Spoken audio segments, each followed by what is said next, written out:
የአውሮፕላን ጥገና እድሳት እንዲሁም አዳዲስ የአውሮፕላን ክፍሎች የማምረት ስራ በአቪዬሽን ኢንዱስትሪ ውስጥ ከፍተኛ የባለሙያ አቅምን ብሎም ቴክኖሎጂን የሚጠይቅ ነው። ይህ ዘርፍ ሀገራት በአቪዬሽን ኢንዱስትሪ ውስጥ ያላቸውን ተወዳዳሪነት በጉልህ የሚያንጸባርቅ ሲሆን በዚህ ላይ አህጉር አፍሪካ ያላት ተሳትፎ ኋላ የቀረ የሚባል ነው። በአውሮፕላን ጥገናና እድሳት ዘርፍ የ80 ዓመታት ዕድሜ ያስቆጠረው የኢትዮጵያ አየር መንገድ ግሩፕ ከአህጉሪቱ ከፍተኛ አቅምን መገንባት ችሏል። በዚህም ከአህጉሪቱ አልፎ የመካከለኛው ምስራቅ ሀገራት ጭምር አውሮፕላኖቻቸውን በመላክ እያስጠገኑ እንደሚገኙ የገለጹት ዋና ስራ አስፈጻሚው መስፍን ጣሰው በዚህም በዓመት እስከ $130 ሚሊዮን ገቢ እያገኘ እንደሚገኝ ተናግረዋል። ለን የአውሮፕላን ጥገና ማዕከል የኢትዮጵያ አየር መንገድን ብቻ ሳይሆን የሌሎች አየር መንገዶችንም አውሮፕላኖች እየመጡ ይጠገኑበታል።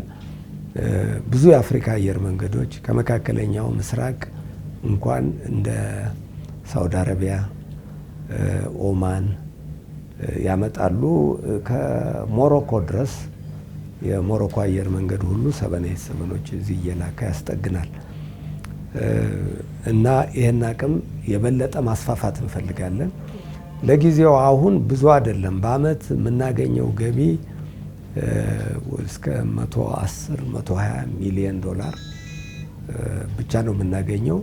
ቀላል ገንዘብ አይደለም፣ ግን የኛ ፍላጎት ይህንን በጣም በከፍተኛ ደረጃ ለማሳደግ ነው እና እቅዳችን ውስጥ ፋሲሊቲውንም ለማስፋፋት የሰው ኃይሉንም ለመጨመር የምንጠግናቸው አውሮፕላኖች ብቻ ሳይሆን ሞተሮች የመለዋወጫ እቃዎችንም በጣም ለማሳደግ እቅዳለን። ከአንድ ወር በላይ ያስቆጠረው የመካከለኛው ምስራቅ ጦርነት የአየር መንገዱን የአውሮፕላን ጥገና የስራ ክፍል ላይ ቀጥተኛ ተጽዕኖ እያሳደረ እንደሚገኝ ተመላክቷል። የኢትዮጵያ አየር መንገድ ግሩፕ የኤምአርኦ ዘርፍ ዳይሬክተር ዳንኤል ደመቀ የአውሮፕላን መለዋወጫ መጋዘኖች በብዛት የሚገኙት በተባበሩት ኤምሬቶች በመሆኑ ጦርነቱ እቃዎችን ለማጓጓዝ እክል የፈጠረ ቢሆንም እስካሁን ድረስ ግን በዚህ ምክንያት የበረራ መስተጓጎል አለመፈጠሩን ተናግረዋል። ሚድል ኢስት ኢምፓክት ኦን ኤምአርኦ ሰርቪስስ ኢዝ ሪሊ የመካከለኛው ምስራቅ ቀውስ በኤምአርኦ አገልግሎቶች ላይ የሚያሳድረው ጫና በሆነ መንገድ ተጽዕኖ ያሳድራል ብዬ አስባለሁ። ምክንያቱም አብዛኛዎቹ የኦሪጂናል እቃ አምራቾች ወይም የአውሮፕላን አምራቾች መለዋወጫ ክፍሎቻቸውን ዋና መገኛ በዛው አካባቢ በመሆኑ ነው። ለምሳሌ ለምስራቅ አፍሪካ አብዛኛው መለዋወጫ እቃ የሚገኘው በዱባይና ኤምሬቶች ባሉ መጋዘኖች ውስጥ ነው። ስለዚህ በቀጠናው ያለው በረራ እንዲሁም ግንኙነት ሲቋረጥ ስራው ላይቆም ይችላል።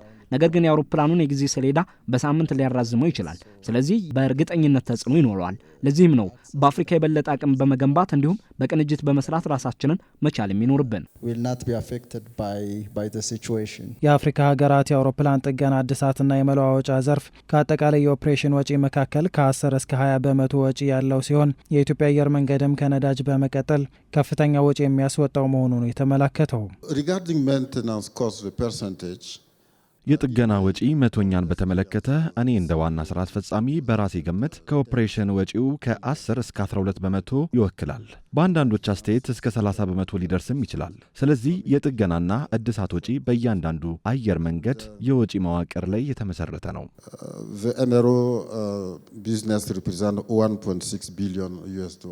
የኢትዮጵያ አየር መንገድ ወጪ ስትራክቸሩን ስናየው በአንደኛ ደረጃ ትልቁ ወጪው ነዳጅ ነው። ነዳጅ በእኛ በምንሰራበት ሁኔታ ከአጠቃላይ ወጫችን 40 እስከ 45 በመቶ ይሄዳል። አውሮፕላን ጥገና ጉልህ ከሚባሉት ወጪዎች አንዱ ነው። ከነዳጅ ግን በጣም ያነሰ ነው። በአህጉሪቱ የአቪዬሽን ኢንዱስትሪው በተፈለገው መጠን እንዳያድግ ምክንያት የሆነው የጥገናና እድሳት ዘርፍ ለማሻሻል በትብብር መስራት አስፈላጊ ነው ተብሏል። ይህንንም መሰረት በማድረግ የአፍሪካ አውሮፕላን ማህበር ከኢትዮጵያ አየር መንገድ ግሩፕ ጋር በመተባበር የኤምአርኦ ዘርፉን ለማሳደግ ያለመ ጉባኤ አካሂዷል። በመድረኩም ዘርፉን አሁን ካለበት ደረጃ ለማሻሻል ብቁና የሰለጠነ የሰው ኃይል እንዲሁም የተሟላ መሰረተ ልማት መገንባት እንደሚጠይቅ ተመላክቷል። ስለ ኤምአርኦ አገልግሎቶች የአቅም ልማት ስንነጋገር ሁልጊዜ በአእምሯችን ውስጥ መያዝ ያለብን 3 ነገሮች አሉ። የመጀመሪያው ነገር የሰው ኃይል ነው። የሰለጠነና ብቁ የሆነ ሰራተኛ፣ ቴክኒሻን እንዲሁም መሐንዲሶች ሊኖሩን ይገባል። ከዚህ በመቀጠል ደግሞ ተቋሙ በምን ያህልና በምን አይነት አቅም በምንፈልገው ደረጃ ላይ እንደሚደርስ ማስቀመጥ ነው። ምክንያቱም ተቋሙ የሚወሰነው በኦሪጂናል ዕቃ አምራቾች ወይም በአውሮፕላን አምራቾች በሚፈለገው ቅድመ ሁኔታ ላይ ነው። ስለዚህ ተግባራዊ ለማድረግ የምንፈልገውን ወይም በኤምአርኦ ውስጥ ማዳበር የምንፈልገውን አቅም ማጤንና ለዛም አስፈላጊ የሆኑ መሰረተ ልማቶች መሟላት ይጠበቅባቸዋል። ኢምፕሊመንት ኦር ዩ ዋንት ቱ ዴቨሎፕ ኢን ዘ ኤምአርኦ ፕሪሚሰስ